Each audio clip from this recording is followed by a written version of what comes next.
नमस्कार दोस्तों, आप सभी लोगों का स्वागत है आपके अपने YouTube channel legal adviser AM में, जहां हम सभी लोग लॉज और बाय लॉज पर चर्चा करते हैं। आपसे निवेदन है कि चैनल को लाइक, शेयर, सब्सक्राइब अवश्य करें। कमेंट में अपनी राय ज़रूर दें।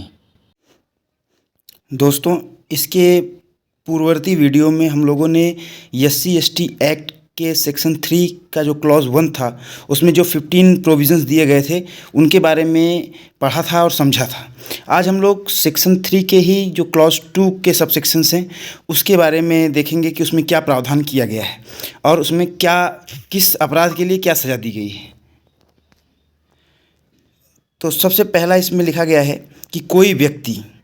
ए पर्सन, जो अनुसूचित जाति या अनुसूचित जनजाति का सदस्य नहीं है, a person who is not the member of SC और ST कम्युनिटी,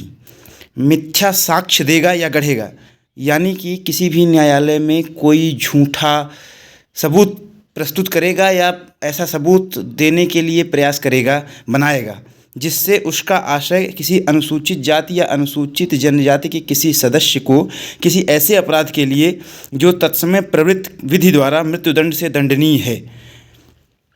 तत्समय प्रवृत्त विधि मतलब जो उस समय प्रभावी विधियां हैं देश में, जिसके आधार पर किसी को दंडित किया जाता है, दंड दिया जाता है, उस जो वो विधियां हैं, उस विधि के अधीन किसी अनुसूचित जाति या अनुसूचित जनजाति समुदाय के व्यक्ति को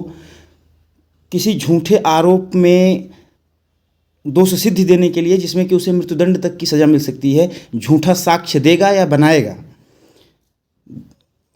जिससे वह यह जानता है कि इससे उसका दोष सिद्धि होना संभाव्य है, जिससे उसको यह पता है कि ऐसा साक्ष्य देने या गढ़ने से ऐसे व्यक्ति को झूठा फंसाया जा सकता है, जिससे कि उसको मृत्युदंड मिले, वह आजीवन कारावास से और जुर्माने से दंडनीय होगा। तो ऐसा व्यक्ति जो ऐसे SC/ST कम्युनिटी से नहीं आता है, वह ऐसा साक्ष्य देने या गढ़ने के लिए, जिससे कि उस व्यक्ति को मृत्यु कारावास तक की सज़ा हो सकती है, मृत्युदंड तक दंडित किया जा सकता है, उसे आजीवन कारावास और जुर्माने से दंडित किया जाएगा। और यदि अनुसूचित जाति या अनुसूचित जनजाति के किसी निर्दोष सदस्य को ऐसे मिथ्या या गढ़े हुए साक्ष्य के फलस्वरूप दोष सिद्ध किया जाता है और फांसी दी जाती है, तो वह व्यक्ति जो ऐसा मिथ्या साक्ष्य देता है या गढ़ता है, मृत्युदंड से दंडनीय होगा। अब यहाँ समझना ये है कि इसका जो प्रथम खंड था वो यह कहता है कि अगर ऐसा जो मिथ्या साक्ष्य देता है व्यक्ति, उससे उस व्यक्ति की दोष सिद्धि होती है और दोष सिद्धि के बाद उसको मृत्युदंड की सज़ा नहीं होती है, लेकिन मृत्युदंड की सज़ा उस अपराध के लिए है, लेकिन उसको मृत्युदंड की सज़ा नहीं मिलती है, उसको आजीवन कारावास या कोई 14 वर्ष, 20 वर्ष, 21 वर्ष का कारावास मिलता है। तो ऐसी स्थिति में उसको आजीवन कारावास और जुर्माना देना पड़ेगा। लेकिन अगर उस मिथ्या साक्ष्य के द्वारा, उस झूठे सबूत के द्वारा अगर उस व्यक्ति को मृत्युदंड से दंडित किया जाता है, तो ऐसा साक्ष्य देने वाला भी मृत्युदंड से दंडित किया जाएगा। ऐसा ये क्लॉज फर्स्ट कहता है। ये 2 पार्ट में है, जैसा कि आपने समझा कि ऐसा कोई सबूत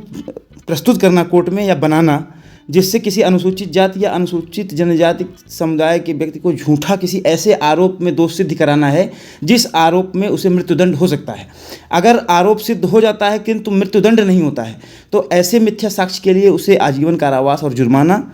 और अगर ऐसे मिथ्या साक्ष्य के द्वारा उसको दोष सिद्धि होती है और दोष सिद्धि के साथ उसे मृत्युदंड होता है, तो ऐसा साक्ष्य देने वाले को भी मृत्युदंड दिया जाएगा और जुर्माने से दंडनीय होगा। इसका पार्ट 2 कहता है कि मिथ्या साक्ष्य देगा या गढ़ेगा जिससे उसका आशय अनुसूचित जाति या अनुसूचित जनजाति के किसी सदस्य की ऐसे अपराध के लिए जो मृत्युदंड से दंडनीय नहीं है किंतु 7 वर्ष या उससे अधिक की अवधि के कारावास से दंडनीय है, दोष सिद्ध कराना है। वह यह जानता है कि उसका दोष सिद्ध होना संभाव्य है, वह कारावास से जिसकी अवधि 6 मास से कम की नहीं होगी किंतु जो 7 वर्ष तक या उससे अधिक की हो सकेगी और जुर्माने से दंडनीय होगा। तो उन्होंने कहा कि 7 वर्ष या उससे अधिक के कारावास से दंडनीय किंतु मृत्युदंड से दंडनीय अपराध ना हो। ऐसे अपराध के लिए अगर कोई SC/ST समुदाय का व्यक्ति जो नहीं है, किसी SC/ST समुदाय के व्यक्ति को झूठा फंसाने के लिए झूठी गवाही देगा, झूठे साक्ष्य देगा या झूठा साक्ष्य बनाएगा, तो उसे कम से कम 6 महीने और अधिकतम 7 साल या उससे अधिक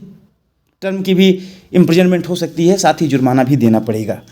तीसरा यह कहता है कि अग्नि या किसी विस्फोटक द्वारा रिष्ट करेगा जिससे उसका आशय अनुसूचित जाति या अनुसूचित जनजाति के किसी सदस्य की किसी संपत्ति को नुकसान पहुंचाना है, वह जानता है कि उससे होना संभाव्य है, वह कारावास से जिसकी अवधि 6 मास से कम नहीं होगी किंतु 7 वर्ष तक की हो सकेगी और जुर्माने से दंडनीय होगा। यहाँ ये कहते हैं कि किसी अनुसूचित जनजाति या अनुसूचित जाति के व्यक्ति के किसी संपत्ति को अगर कोई व्यक्ति नुकसान पहुँचाता है या जानते हुए कि वह ऐसा नुकसान पहुँचा देगा इस कार्य से, और वह ऐसा कार्य करता है और नुकसान होता है, तो उसे कम से कम 6 महीने और अधिकतम 7 साल तक की सज़ा और जुर्माने से दंडनीय किया जाएगा। तो यह आप जानते रहिए कि आपको किसी भी SC/ST समुदाय के व्यक्ति को के किसी संपत्ति को भी नुकसान नहीं पहुंचाना है, अन्यथा आपको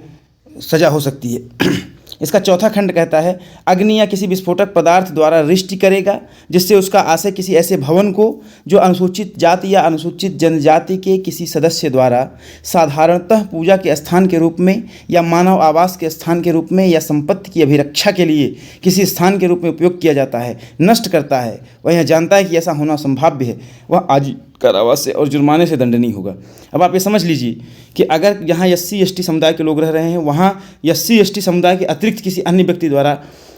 किसी ऐसे विस्फोटक पदार्थ या ज्वलनशील पदार्थ का प्रयोग किया जाता है जिससे उसकी किसी ऐसी रिहायशी संपत्ति का नुकसान होता है जिसमें वह रहता है या पूजा पाठ करता है या अपने सामान या खेत की सुरक्षा के लिए कोई ऐसा निर्माण किए हुए है, ऐसी संपत्ति को नुकसान करता है या जलाता है, तो उसे आजीवन कारावास तक की सज़ा और जुर्माने से दंडित किया जाएगा। आपको ध्यान रहना चाहिए।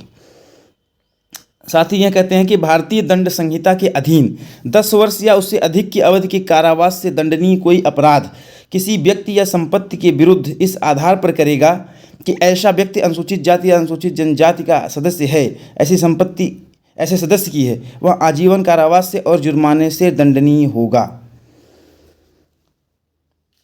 अब ये समझ लीजिए कि IPC के अंतर्गत अगर कोई ऐसा अपराध है जिससे 10 वर्ष या उससे अधिक की सज़ा का प्रावधान है और ऐसा कोई कार्य कोई अनुसूचित जाति या जनजाति समुदाय का व्यक्ति नहीं करता है, ऐसा अपराध करता है किसी SC/ST समुदाय के व्यक्ति के साथ, तो उसे आजीवन कारावास और जुर्माने से दंडित होना पड़ेगा।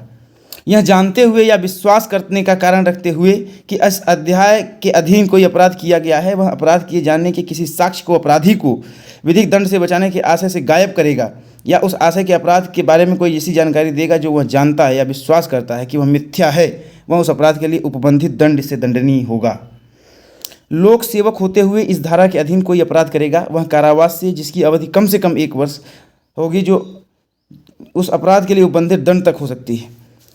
कि अगर आप कोई IAS, IPS, PCS अधिकारी हैं, लोक सेवक हैं, और आप लोक सेवक होते हुए ऐसे किसी SC/ST समुदाय के व्यक्ति के साथ प्रताड़ना करते हैं, तो आपको कम से कम 1 साल और अधिकतम जितना उस अपराध के लिए कोई उपबंधित प्रावधान है उतने तक की सज़ा से आपको दंडित होना पड़ेगा। तो ये सेक्शन 3 का क्लॉज 2 था, जिसमें ये बताया गया है कि किसी अनुसूचित जाति या जनजाति के व्यक्ति को झूठा फंसाने के लिए या उसके घर या संपत्ति को नुकसान पहुंचाने के लिए कितना दंड दिया जा सकता है। तो निश्चित तौर से आपको यह जानकारी लाभदायक लगी होगी, और चूँकि यह जनहित के लिए आवश्यक है, इसलिए इसको ज़्यादा से ज़्यादा शेयर करें ताकि अधिक से अधिक लोग यह जान सकें कि SC/ST एक्ट किन किन कार्यों में लागू होता है और उसके लिए कितने कितने दंड का प्रावधान किया गया है। धन्यवाद।